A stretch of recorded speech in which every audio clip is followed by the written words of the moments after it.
Hello, and welcome to the Quiet and Strong podcast, especially for introverts. I'm your host, David Hall, and creator of quietandstrong.com. This is a weekly podcast dedicated to understanding the strengths and needs of introverts. Introversion is not something to fix, but to be embraced. We will air each episode on Monday mornings, so be sure to subscribe. So we launched the podcast on World Introvert Day. If you don't know, this happens every January 2nd, and it's a great time to celebrate the greatness of introversion. It was a fun day for me. I got to connect with many people, some new friends, some old friends, and it was just good to all be around the cause of celebrating what's great about introversion. I went to a Zoom meeting where there was a panel of introverts talking about their own strengths and needs and their own journey. It was very good. Again, conversation is what we need to continue to have. And we've come a long way, but we still have a lot of work to do. And I hope that this podcast does that too. It empowers introverts everywhere to use their great strengths and gifts while making sure their needs are met. And the idea is we want to be understood we want to understand ourselves, understand other introverts, understand extroverts, and be understood by them. That's the goal. Last time I suggested you do something like take the Myers-Briggs type indicator or look at my 6 areas that I think where introverts and extroverts are different. And as we go, we'll do plenty of myth busting on this podcast, such as introversion is not synonymous with shyness or being antisocial. And we all need connection with others. And the goal is not to become an extrovert, but to embrace your introversion and be strong. So today we're going to review time management, productivity, and success. Again, especially for introverts. We all have a lot to do. There's a lot going on out there in the world. I know I work full-time. I run a business with my wife. We have 3 kids. I try to write and speak. And I just started this weekly podcast and lots of other things. It can be a little much at times. And, I also want to try to have some fun. So how do we do all this? And then if you're an introvert, sometimes you feel easily distracted, anxious, or out of energy, or sometimes just lost in thought. What does your personality play? What role does it play in all of this? We're going to discuss making a strategy by knowing your introverted strengths and needs to be more productive and energetic and successful. And as I was discovering that I was an introvert, I was also, just like I described, extremely busy with work and life. And I was reading some great books on time management and productivity, but I was realizing there was needs of introverts that weren't specifically called out for the introvert. And so that was my first book, Minding Your Time, Time Management, Productivity, and Success, especially for the introvert. So when you're considering your time management strategy, remember, as an introvert, we do a lot of thinking. We need some time to recharge. So your strategy should include time to clear your mind, quiet time for certain tasks and projects, time to prepare, to plan, to reflect, to think, and of course, time to recharge each day in order to be effective. In my book, I laid out 7 different areas that you should think about as an introvert when it comes to making your strategy for time management and productivity. And I'll add these areas to the show notes. So you need to focus on the important. You need time to recharge. You need a balance of quiet. You need to avoid overwhelm, to manage ideas, to get organized, and plan for your week. So at the time of this recording, I've been telecommuting full time for the first time for the last 9 months. And at this point, I'm not sure when I'm going to return to the office. And I also don't know what role telecommuting is going to play in the future. It's been nice not to have to drive in traffic. And my desk is only a few seconds away from my bed, which is also very nice. And there's good and bad things about attending a few Zoom meetings every day. On the plus side, I'm able to see my wife and kids more. But there are also many distractions at home. Like you might hear me yell down the stairs, "Hey, I'm in a meeting. Could you please not use the blender right now?" And other things like that. I also miss other family and friends that I haven't seen for a while. So I'm hopeful that things are going to get better soon for all of us, and hope that you and your loved ones are staying safe. But I do think that some form of telecommuting is here with us to stay for many of us, and we can discuss that as part of your time management strategy. If I had done this podcast a year ago, it probably wouldn't have talked as much as we're going to talk about today, including telecommuting and working from home. So some good has come from what's going on in the world, and of course there's going to need to continue to be some adjustments made, and it's hard to know what's going to be permanent or not. And we'll get into all that as we talk about time management for the introvert in this podcast. So the first thing is we need to focus on the important. There's so many things to do. If you're an introvert, you probably have a lot of great ideas. You're probably coming up with new ideas for your work and your life. And other people are coming up with stuff for you to do too. And there isn't time to do everything. Have you tried to do everything? I have. And unfortunately, sometimes when you try to do everything, you end up doing nothing. So I found it very important to set aside some time to reflect and think about, what do I want most? This could be, you could be thinking about the new year. At the end of the year, as the new year starts. I think that's important. And then I think it's important just to regularly reassess what's going on, what you've accomplished, what you still want to accomplish.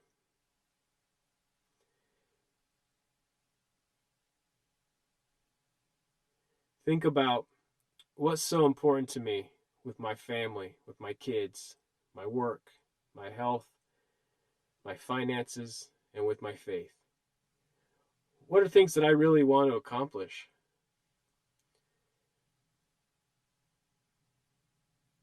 So spend that time. Find a good time. For me, I like a Sunday morning. I can get up earlier than the rest of my family and have some quiet and reflect. What's a good time for you? So sit back and think about a few things. Get your favorite device or maybe a notebook and just let your mind go. And write down those things that you think of that are important to you, and put those into the things that you have to do, and just make a nice plan for yourself. I just did this for work, and I came up with my top 3 things that I want to accomplish for this coming year. And I made myself a little graphic so I could look at it from time to time when things get to be a little busy, and I can remember, okay, these are the 3 projects that I really want to finish this year.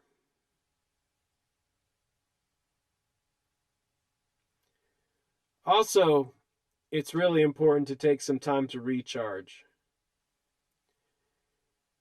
Do you know what drains you as an introvert? Maybe too many meetings, or a certain type of meeting, maybe a presentation, or a little too much small talk. Can you take a break after that thing that drains you? Maybe you can plan for a break if you know something's going to drain you. And, we are, as introverts, we're going into our inner world of ideas, or our inner world of feelings, if you're more of a feeling person versus thinking person.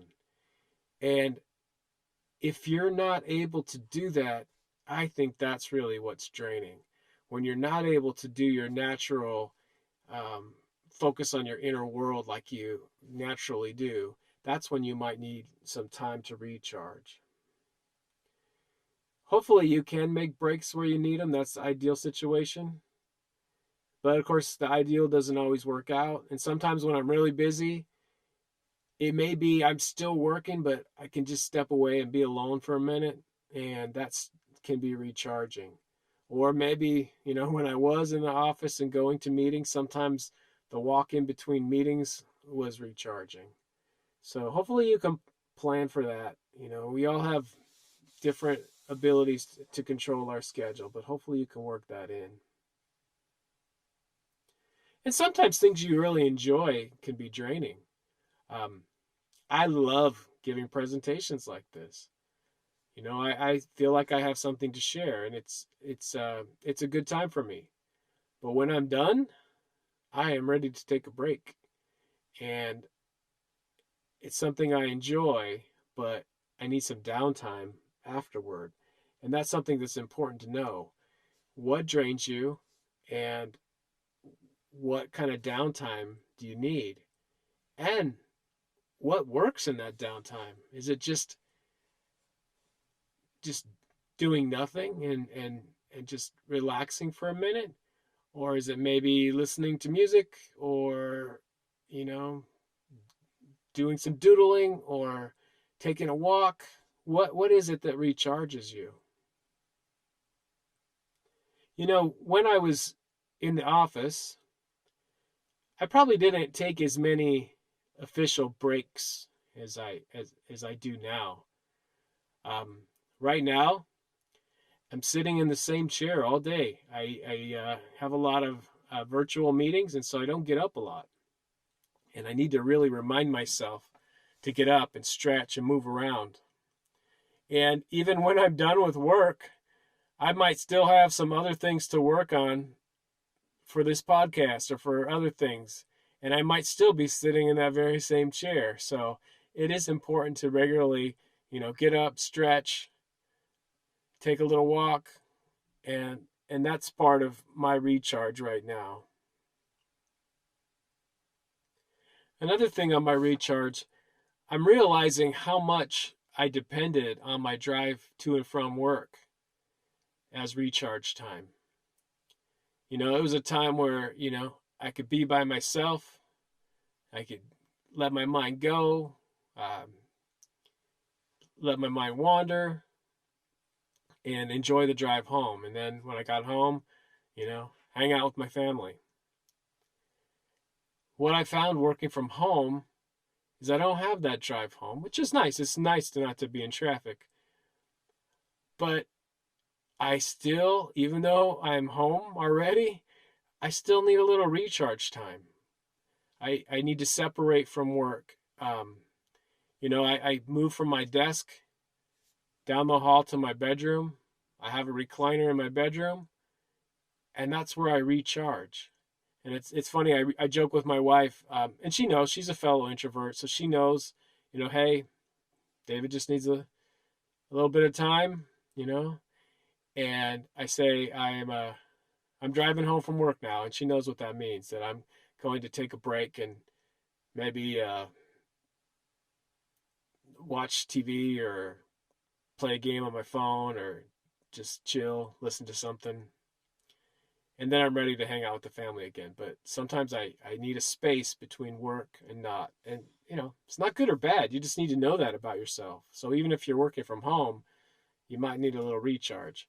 And, it's really important to let your family or your loved ones, the people in your house, hey, this is just something I need as an introvert. It's not because I don't love you. It's something that I need, and just give me a little space and then we can hang out. So, and then how about the weekends? That's an important time to recharge. What kind of things do you do to recharge? And then also, I think it's important to take, what I'll call a retreat from time to time, where you just step away from everything, take a vacation and go somewhere, or a staycation where you stay at home. Typically, I like to do both. I like to do some traveling, go see family or friends, or go to the great outdoors, or have some adventures. And then also sometimes stay at home, what's called the staycation sometimes. And they're both needed for me. In fact, my ideal is have a day off of work and then travel and then have another day off of work or so at a minimum, have a staycation sandwich and that's normally good. It's funny, sometimes people think, at least they used to, that you had to be going somewhere to take a vacation. You get those looks of pity if someone says, "Oh, where are you going on vacation?" I'm staying home. But I have found that travel is fun, but not always relaxing. But I can really have a relaxing time doing things at home and being on my own schedule and relaxing and doing some things that maybe I don't normally do. So at the beginning of 2020, I had planned out my vacations for the year. And then I typically take, a longer vacation in the summertime. And so it rolled around. I'd already planned it, but I wasn't going anywhere with the pandemic. But I decided to go ahead and take it. It was a longer probably staycation than I normally take, but it truly was relaxing. And so it's something to think about, you know. Take some time off, step away. And sometimes, if you work for yourself, this can be even harder to get away and take that retreat because there's always work to do and it's always there. And if you don't do it, nobody's gonna, right? My wife works for herself. She's been running a company for a very long time. And, just over the holidays, there was a couple days where, we were home. So it was a staycation. Her work was staring at her in the face. But she said, on these particular days, I am not going to do any work. I'm going to hang out with my family and celebrate the holidays. So you have to do that kind of thing for yourself too. And as introverts, we need a balance of quiet. We're thinkers. Sometimes it's focused time in solitude to get work done and accomplish goals. Multitasking with all the starting and stopping and trying to figure out where I left off, it doesn't really work for me. And I don't frankly think it works for anybody. Sometimes you have to switch in between things, and that's really the thing. It's really not multitasking. You'll hear people refer to it as task switching because you can really only do one thing at a time. And the more focus we can find, the better. Again, I don't think I'll ever have all of my time being focused on one thing, but the more you can have, the better. And one of the best things I ever did was on my calendar at work, I blocked off the first 90 minutes so people wouldn't typically schedule meetings with me. And it was really a good time, a quiet time to focus and think and get some things started for the day. And it's been very effective for me. Of course, I need more focus time than that, and I try to carve that out other places. But that first 90 minutes has been a wonderful thing. Now, sometimes I can't get enough focus during the week, and things just pile up. And every once in a while, I would go into the office on a Saturday when no one was there, and that was really a nice time to get quiet. A lot of times it was, all right, what do I have to do next week? What do I have to finish up for this past week? And it's just kind of getting organized, after a really hectic week. But this one Saturday I went in and there was this project that I just couldn't seem to get done. There was always so many interruptions and different things. And so I just focused on this one project. And it took me 8 hours. I got it done. And I think it was really good. But as I thought about it, I'm like, when would I have had 8 hours in a row of no interruptions during my regular week? And I think that that's something that I'm working on to help get more focus, but also help get those around me more focused time. Again, we can't have it all the time. We definitely need to interact with each other, and we need to do things for each other. But how can we provide more focused time? Because an occasional Saturday is okay, but I don't want to do that all the time. I love my job, but I would rather have the weekends for my family and that kind of thing. So, let's figure out how we can all have a little more focused time. And it's even more challenging right now, or maybe you get more focus if you are now telecommuting and you weren't before. Maybe it's better, maybe it's worse. So during this time, I moved from an office with a door, it was normally open, but I could close it occasionally, into now it's kind of like the open office plan at my house. My wife, Carrie, like I said, she always worked from home. And so now me and my 3 kids, we've been in her space. She's an introvert. She needs her quiet sometimes throughout the day. So now we're all in her space. And it can be it can get loud around here. I'm in Zoom meetings throughout the day. I can put headphones in, but I don't have a phone booth to drown out my voice. So they hear me, I hear her. The kids are working on school, and that's been lots of fun too. Transitioning kids to online school when that's not really what they were used to. That's been lots of fun. So we all need some quiet. And one of Carrie's strategies is she stays up late, and one of mine is I get up early. But there's not enough early hours for me to get all the quiet I need. So sometimes it's really negotiating with the family and saying, hey, here's when I need some quiet. Here's when I have some meetings, and really, communicating about what we all need. And that's different for us. Normally, Carrie's here. When the kids are in school, she had the house to herself. I was at work. Again, I got some quiet time at work, and the kids were off at school. But now we're all here together all the time. And we love each other, but we definitely need to communicate about what we each need. Another part of your strategy is to avoid overwhelm. Have you been overwhelmed? Are you overwhelmed now? I actually am right now. I've got a lot going on. And, if you're not careful, sometimes our thoughts can really get the best of us. The negative thoughts saying, oh, you're never going to get this done, kind of thing. So when those negative thoughts come, it's important to step back, make a plan, and relook at your priorities and know that things are going to be okay. I like this quote from Marcus Aurelius. The universe is change. Our life is what our thoughts make it. Sometimes that's what you have to do. Think about what needs to be done, what has to wait, and reframe your thoughts. So for example, I might say, I'm going to make this podcast right now, and on Monday, I'm going to do this other thing. And this other thing is not quite as important, and so it's going to have to wait. Or maybe this other thing would be better for someone else to do. So you have to sit back, reframe your thoughts, not let the negative ones get the best of you, and just make a new plan. And then there's managing ideas. As an introvert, we have all kinds of ideas. Sometimes they don't stop for me. And it can be a problem when I'm working on one thing and I'm getting ideas on something else. And you really want to stay in the present so that you can get that thing done, or stay focused with the people you're with, or sometimes so you can get some sleep. But at the same time, that idea you have might be a really good one, and you don't want to let it get away.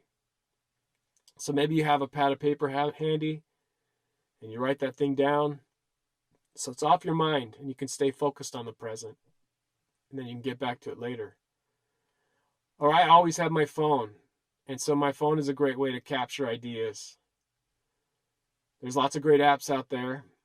I use Evernote, or I might put ideas into a shared document in Google. And that way I can share with other people. I can pull up those ideas on my device and put them back into my plan.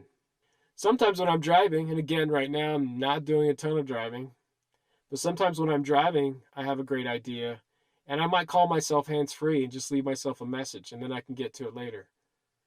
So there's lots of ways to capture those ideas. and make sure that they don't get lost, but stay focused on the present, the people that you're with, or the thing that you're doing, or, like I said, sleeping. So, the things that we've talked about so far, it's important to get them organized. It's important to get your important items in the calendar, plan for your recharge, plan for your balance of quiet, get things prioritized so you aren't overwhelmed, plan a time to organize your ideas. Put these all into a calendar. Again, I want to use a calendar that's on everything, that's on my phone, that's I can access on any computer. And so my choice is Google Calendar, and I can pull that up wherever I am. And sometimes you might just need to make an appointment with yourself to work on a particular project that might be pressing. So no matter what system you use, it's just important it's everywhere that you are and it's always available. Also keep in mind, don't schedule too tight because there's always going to be unexpected things. I know the unexpected is probably a daily occurrence for me. So plan your day, plan those things you need to do, but be a little flexible. And here's another great quote I like from Louis Pasteur. Chance favors the prepared mind. Preparation is one of the key things for an introvert. We like to think. We like to think deeply. We like to think things through. In order to do that, it's best to be prepared. So, what I like to do is look ahead to the coming week and look at what's going on for the week. What meetings do I have? What conversations am I going to have? Am I ready for those? Do I need to do any work on those? Do I need to do some research so that I can think ahead of time? Or do I need to prepare for the meeting further? Has someone sent out the agenda so I can think of things ahead of time? Because that's how I do my best work. Now, sure, I can go into the meeting without an agenda and do just fine and think on my feet, but it's better if I have some time to think ahead for most things. I also like to just to make my own little agenda before I go into a meeting if I'm not the one running it. Do I have things that I want to make sure I cover so I don't forget? So I write those things out ahead of time. Also, back to the ideas, sometimes someone will say something in a meeting and spark a thought that, on something unrelated. And so it might be a good thought, so I need to capture that, but I need to stay in that meeting. So get that, off my mind and stay there in the meeting. After I've made sure that things covered after the meeting, I'm going to want to put all the things that I said I would do or the ideas that I had back into my system so that I make sure those things get done. So think ahead. And preparation, I can't say enough, is one of the key strategies for an introvert. Of course, everybody needs to prepare, but we do our best work with some ahead of time thought. So that's the 7 areas to consider as an introvert in making your time management and success strategy. And there's definitely some things that are unique to an introvert. So reflect on your strategy and make a plan. Some of these things you might already be doing. So think about that. How am I doing? What areas can I improve by taking into consideration my unique strengths and also my needs as an introvert? Thanks so much for joining me today. Hopefully you enjoyed the discussion. I look forward to further connecting with you. Reach out to me at Quiet and Strong or email david@quietandstrong.com or through social media. Send me topics or questions and we can address those on the show.